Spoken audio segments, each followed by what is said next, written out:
Olá, seja bem-vindo ao Palavra Aberta. Nessa edição, a gente fala sobre a medida provisória que foi editada no domingo pelo presidente da República, com medidas que teriam por objetivo proteger o mercado de trabalho diante da crise do novo coronavírus. Mas na segunda-feira, a medida provisória foi fortemente combatida, recebeu muitas críticas pela manhã. E logo no início da tarde, o presidente Jair Bolsonaro editou uma correção, avisou que haveria uma correção da medida provisória. Eu recebo agora o líder do Novo, o deputado Paulo Ganimi, do Rio de Janeiro. Deputado, seja bem-vindo ao Palavra Aberta. Muito obrigado, tudo bom?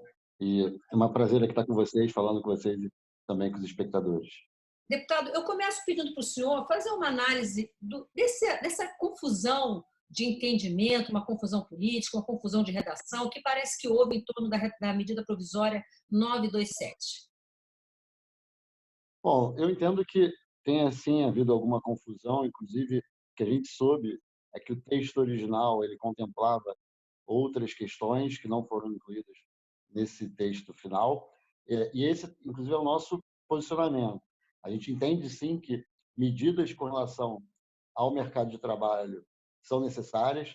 A MP ela vem numa boa hora, ela é necessária realmente, mas ela ficou capenga, ficou faltando uma parte dela realmente, e que o governo se comprometeu a editar uma nova MP, já fez uma correção numa nova MP, mas eu acho que ainda faltam elementos que garantam que a contribuição que todo o setor privado, incluindo aí os empresários, as empresas, mas também o trabalhador, também tenha uma contribuição para resolver, ou pelo menos para mitigar os efeitos da crise da União, do governo, de modo geral. Então, acho que é necessário esse complemento para garantir que, com isso, a gente consiga manter o máximo possível de trabalhos e de empresas funcionando nesse período de crise, principalmente para que, quando a gente passar do momento da crise, essas empresas não tenham quebrado e, com isso, elas voltem a gerar os empregos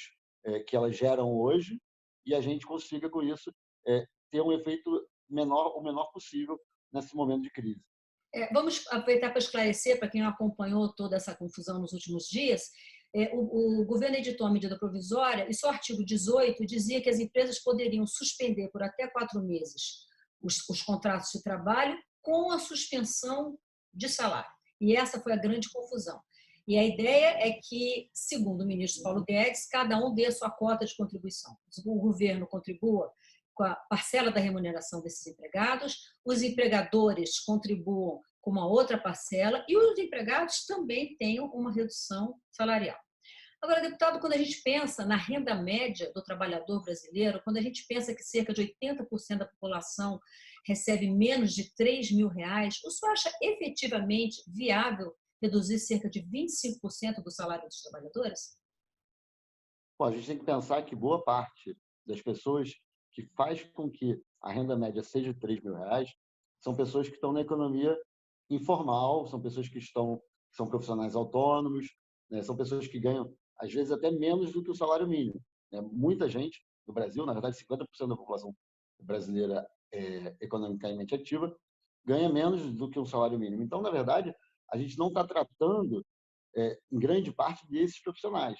A gente está tratando muito dos profissionais que ganham um pouco mais que isso e que vão sofrer com a crise também.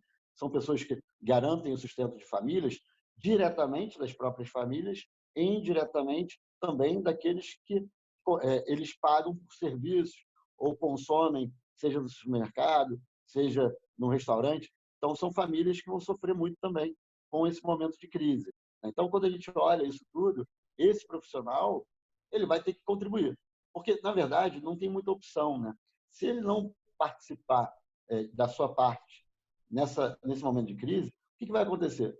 A empresa vai quebrar e ele não vai ter nem receita agora, vai ter zero, porque depende do tempo que a crise vai durar. É claro que muitas empresas, principalmente empresas maiores, empresas médias, que têm fluxo de caixa, têm um capital de giro relevante, elas conseguem se manter sem receita durante 2, talvez até 3 meses. E talvez essas empresas não precisem desse socorro da medida provisória e elas consigam pagar os seus funcionários por 2, 3 meses sem nenhuma mudança. E eu espero, e acho que essa é a contribuição também das empresas, que as empresas que tenham esse fôlego, elas não se façam valer dessa medida provisória, que elas deem a sua contribuição de forma ainda mais agressiva, ou seja, mantendo os salários e os salários completos para os seus funcionários, pelo menos por esses 2, 3 meses. Agora, a gente sabe que muita empresa não consegue sobreviver. E mesmo as que consigam sobreviver, talvez sobrevivam por 2, 3 meses. Mas quanto tempo vai durar a crise? A gente não sabe. Então, essas medidas são importantes para quê? Para que, de alguma forma, todo mundo consiga receber alguma coisa, mesmo que seja muito menos do que recebe hoje, que é melhor do que zero. E quando a gente voltar da crise, as empresas não tenham quebrado. E, com isso, esses trabalhadores que vão se submeter a esse momento, a essa característica, essa configuração que não é a ideal, mas que, pelo menos, quando voltar da crise, eles vão ter seu emprego. Porque a sua empresa, a empresa para quem eles trabalham, ela vai continuar existindo depois da crise. Deputado Paulo Ganimi, o nosso programa está terminando, eu tenho só mais um minutinho. Eu queria que o senhor, como líder do Novo, dissesse, em linhas gerais, quais são os pontos que o Novo deve propor ajustes nessa medida provisória. Bom, a primeira questão, a gente tem que ver essa questão de como vai ser a contribuição do governo durante esse momento em que o trabalhador, teoricamente, vai ficar sem a remuneração da empresa, né? Então, eu acho que esse é o grande ponto que a gente tem que sanar, porque, realmente, eles têm que ter acesso a algum tipo de contribuição e que essa contribuição venha, sim, do governo. Eu acho que esse é o grande ponto que tem que ser sanado. Tem alguns detalhes também com relação às modalidades de treinamento, é viável, é factível, tudo isso a gente tem que ver. Mas eu acho que a grande questão, que é a grande crítica, é essa, né? Durante esses 4 meses, máximo, como esse trabalhador vai sobreviver, principalmente os que ganham menos, e como é que a União vai contribuir para que eles tenham alguma remuneração ao longo desse período.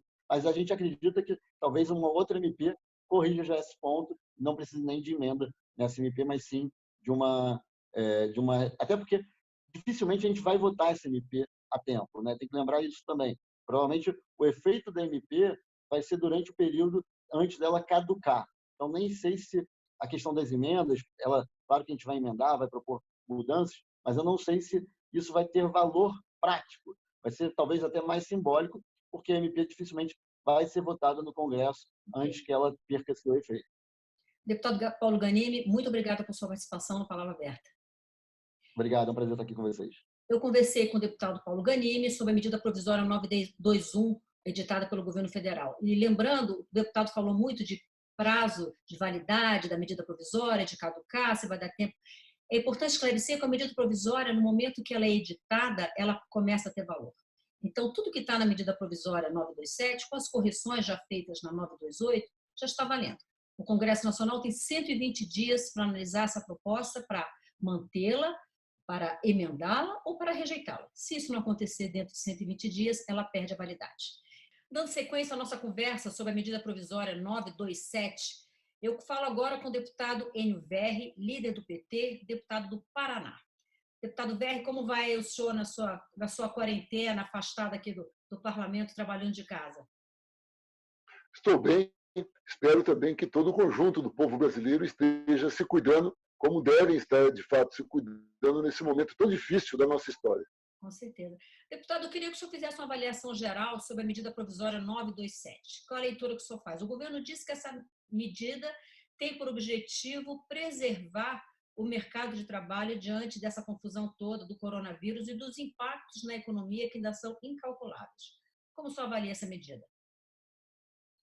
Essa medida provisória, primeiro, tem que ser entendido o seu histórico.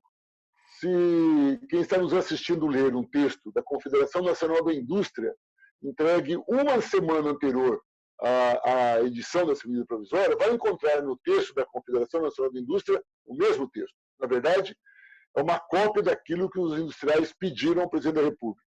Segundo, como não poderia deixar de ser diferente, como não poderia ser diferente, a CNI ela pediu e defendeu os interesses dela, não do conjunto da população. Ou seja, não é a manutenção da vida das pessoas, dos trabalhadores, é a manutenção das empresas. Nesse sentido, a 927 ela é uma medida provisória desumana, desumana porque ela defende a manutenção da empresa, que a empresa não quebre, em detrimento dos trabalhadores. Ou seja, o trabalhador que não morrer de coronavírus irá morrer de fome, porque o seu salário será absolutamente reduzido ou extinto, da maneira como foi colocado, apesar de, depois de receber muitas críticas, o presidente Bolsonaro retirar o artigo 18, que ele agora, na medida provisória 929, ele retirou o que estava esse artigo. Agora, deputado, o que muito se diz, e esse é muito o discurso do presidente da República, é que se as indústrias, se as empresas, de modo geral, quebrarem, não vai haver trabalhadores. Então, é um processo de retroalimentação difícil. Como garantir, como viabilizar de que uma dessas pontas não quebre de modo a inviabilizar a outra? O gestor público, assim como nós parlamentares, nós temos que ter uma preocupação prioritária. A política, a economia está para a vida, não a vida para a economia e a política. O que é prioridade? É a vida dos nossos filhos, nossos netos, a nossa vida ou a empresa? A verdade é essa. Você prefere, desculpe usar um termo muito popular, ser falido ou falecido? Essa é que é a pergunta. Então, o presidente Bolsonaro está muito preocupado com as empresas, mas essa medida provisória demonstra sua pequeníssima ou nenhuma preocupação com aqueles que o elegeram, que é a população, são as crianças, os idosos, que, se não contraírem o vírus, vão contrair a fome e a miséria. Então, é possível se construir uma alternativa? Eu quero citar aqui para vocês o exemplo do resto do mundo. Vamos pegar países que Bolsonaro ama, adora de paixão, como os Estados Unidos. Bolsonaro é um discípulo do Trump. O Trump, no começo, ele disse que era uma gripezinha, fez autocrítica, percebeu que é muito sério o que está acontecendo no mundo, abriu o caixa dos Estados Unidos. Os Estados Unidos vai pagar aluguel, vai pagar água, luz, até cartão de crédito, além de salários. Os Estados Unidos vão pagar com dinheiro do Estado para as pessoas ficarem em casa, terem qualidade de vida, e depois que passar a pandemia, volta-se a construir a economia. Isso estou citando o caso dos Estados Unidos, mas eu posso citar a Inglaterra, a França e outros países. O único país que está destoando e de forma irresponsável com a vida das pessoas é o presidente Bolsonaro, onde ele está colocando a economia, aliás, a economia essa, que sua política econômica nesse ano anterior não ajudou em nada. Nós estamos com uma economia fragilizada, a sua política é uma política frágil e equivocada, tanto que o PIB, em épocas normais, cresceu apenas 1%. Por isso é que eu volto a insistir, o equilíbrio está no gestor público e no representante da população defender a vida da população. Para isso, não há problema nenhum, todo mundo defende isso, líderes do PSDB, do Democratas, ou mesmo líderes intelectuais da direita do resto do mundo. Faça a maquininha de produzir dinheiro funcionar. Depois, nós cuidamos do resto. Sobretudo considerando que só a União tem capacidade de fazer isso, né? Deputado, eu quero usar o seu conhecimento de professor universitário para talvez um pouco para a reflexão que as pessoas estão deixando de considerar que a economia é uma ciência social. As pessoas associam muito economia a mercado, sobretudo a mercado financeiro, nem mercado acionário, mas a economia é uma ciência social. Porque não se está falando, não se está comentando sobre isso. Eu queria ouvir um pouco em relação a isso. Primeiro, já que você me fez uma pergunta que eu adoro falar sobre o assunto, agora chama-se ciência econômica. Antes, o nome era economia política, quando foi criada.